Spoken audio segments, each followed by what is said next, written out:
Avec Salah, le 1-2, il est superbe, la combinaison, Sadio Mané. Oh, c'est somptueux, c'est magnifique, Sadio Mané. Bonsoir amis téléspectateurs d'Afrique Sport TV, ravi de vous retrouver dans ce journal du soir. Nous démarrons comme d'habitude avec les titres. Coup de théâtre, le Gabon sur le point d'être disqualifié de la CAN 2021 pour une affaire de fraude. Pape Matar Sarr, la pépite sénégalaise qui brille en France et que toute l'Europe s'arrache. Du chômage à Chelsea en 6 ans, les touchantes révélations d'Edouard Mendy sur son parcours. Résultat, Real de Madrid-Chelsea en demi-finale aller de la Ligue des Champions. Tout à l'heure pour le développement.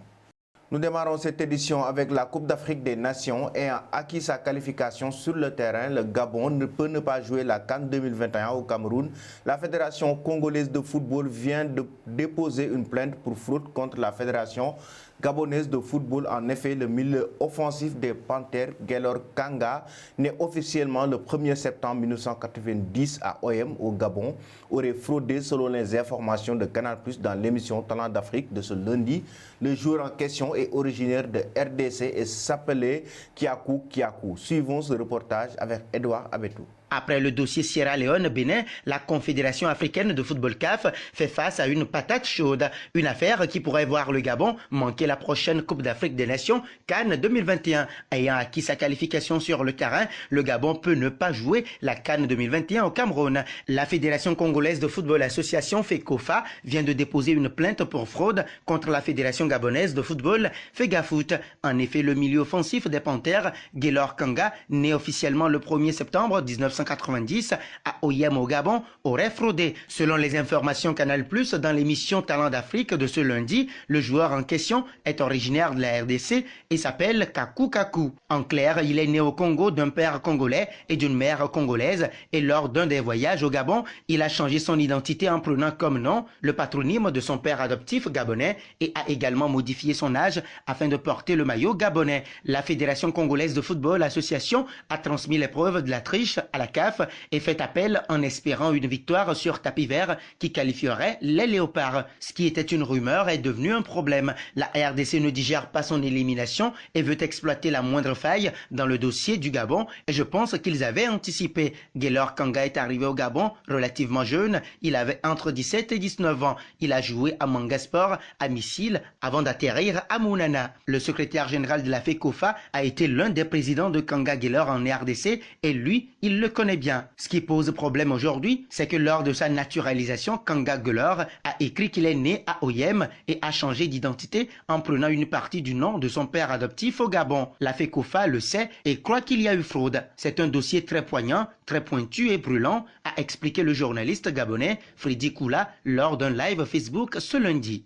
Nous restons toujours avec Edouard. En France, auteur de 18 matchs avec 2 buts cette saison avec le FC Metz, Pape Matar Sarr fait actuellement parler de lui. L'ancien pensionnaire de Génération Foot, milieu de terrain, âgé de 18 ans, impressionne depuis ses débuts précoces en championnat de France de football au point de susciter une attention grandissante en Ligue 1 et à l'étranger. Suivons ce reportage. Le Sénégalais Pape Matar Sarr, milieu de terrain âgé de 18 ans, impressionne depuis ses débuts précoces en championnat de France de football Ligue 1 avec le FC Metz, au point de susciter une attention grandissante en Ligue 1 et à l'étranger. Ce 24 avril, le FC Metz s'est incliné 3-1 à domicile face au Paris Saint-Germain de Kylian Mbappé, auteur d'un doublé. Mais dans l'ombre de la superstar parisienne, un autre jeune joueur a aussi réalisé de jolies choses durant cette rencontre du championnat de France de football Ligue 1. Pape Matar Sarr, le Sénégalais s'est notamment illustré avec une belle reprise de volée. Il a tout. Le natif de Tireuil, région de Dakar, est l'une des révélations de cette saison 2020-2021. Les Messiens emportant une douzaine d'internationaux africains dans leur effectif, comme l'Algérien Alexandre Oukidja, l'Ivoirien Victorien Angban, le Tunisien Dylan Brown ou encore le Malien Mamadou Fofana. Mais c'est bien de ce milieu de terrain âgé de 18 ans dont tout le monde parle en ce moment. L'ailier Lamine Gueye, qui a été formé à Génération Foot comme lui, n'est pas étonné. C'est un jeune vraiment doué et qui est très sérieux à l'entraînement ou durant les matchs. Il a toujours été comme ça. Il travaille dur. John Boy, capitaine des Grenats, garde un œil protecteur sur son coéquipier. C'est un très bon jeune joueur et nous sommes tous derrière lui, lance le défenseur ghanéen. Il a un fort potentiel. Nous sommes tout le temps en train de le pousser, de l'encourager, de lui parler et de lui apporter de la confiance. il a tout. Laissez-le tranquille. Capable de jouer milieu défensif, meneur de jeu, relayeur ou sur les côtés, le Lion de la Teranga suscite déjà l'attention des médias et l'intérêt d'autres clubs. Laissez-le tranquille, laissez-le grandir tranquillement. On en parle trop, je trouve, s'agace son entraîneur Frédéric Antonetti. Il a encore beaucoup de progrès à faire dans tous les domaines, physique, tactique, technique. Il a un gros potentiel à développer, mais il reste un jeune joueur. Il perd des ballons, ne se positionne pas toujours bien. Le technicien qui a vu beaucoup d'excellents joueurs venus d'Afrique tente de protéger sa pépite. Moi, je ne parle jamais de lui. C'est vous, les journalistes, qui en parlez. Moi, je le fais jouer lâche le technicien lors d'une conférence de presse. J'ai fait une séance de vidéo avec lui durant une demi-heure. J'essaie de lui apporter mon expérience pour le faire progresser. Frédéric Antonetti livre au passage une anecdote au sujet de celui qui est arrivé à Metz en octobre 2020. Les 3 premiers jours, personne ne parlait de lui parce qu'il pleurait tous les jours, glisse celui qui a dirigé Bastia, Saint-Étienne, Nice, Rennes et Lille. Personne ne s'occupait de lui. Il y a cette face cachée qui est parfois difficile à gérer. Il a eu beaucoup de mal à s'adapter. C'est Miralem Pjanic qui a dit que marcher dans les pas de Sadio Mané, de Pape Cissé, de Diafra Sakho ou d'Ismaïla Sarr, eux aussi passés par Génération Foot, puis le FC Metz, était facile. Sûrement pas Olivier Perrin. Mais l'actuel directeur général des structures de formation du FC Metz et ancien manager général de Génération Foot ne tarit pas d'éloges au sujet de Pape Matar. Au Sénégal à 15 ans et demi, il a fait son premier match en Ligue 1, raconte-t-il. Lui, je me suis tout de suite dit qu'il était top, avec une lecture et une analyse du jeu de très haut niveau. C'est Miralem Pjanic, milieu de terrain passé par Metz, Lyon, Rome, la Juventus Turin et le FC Barcelone. Il a fait vraiment partie des joueurs différents. Après avoir disputé une Coupe d'Afrique des Nations des moins de 17 ans et la Coupe du Monde U17 2019, Pape Matar a rejoint directement l'équipe nationale A du Sénégal. Le sélectionneur Aliou Cissé a lancé en mars 2021 celui qui est le cousin de Sidi Sarr, un autre international sénégalais. Une suite logique, si l'on en croit un Olivier Perrin dithyrambique. Il y a de grands clubs qui se sont intéressés à Pape Matar lorsqu'il était très jeune. Mais il était déjà sous contrat professionnel avec Génération Foot, donc il devrait partir au FC Metz. Pas sûr qu'il reste plusieurs saisons au vu de ses prestations. Il est passé de Pôle emploi au dernier carré de la Ligue des Champions. C'est ce parcours de vie qu'Edouard Mendy, le gardien de but sénégalais de Chelsea, a accepté de revisiter avec honnêteté et émotion. Dans un entretien avec France Football, le joueur de Chelsea est revenu sur l'appel ayant changé sa vie lorsqu'il a été pris à l'essai à l'Olympique de Marseille. Suivons ce reportage avec François Farah.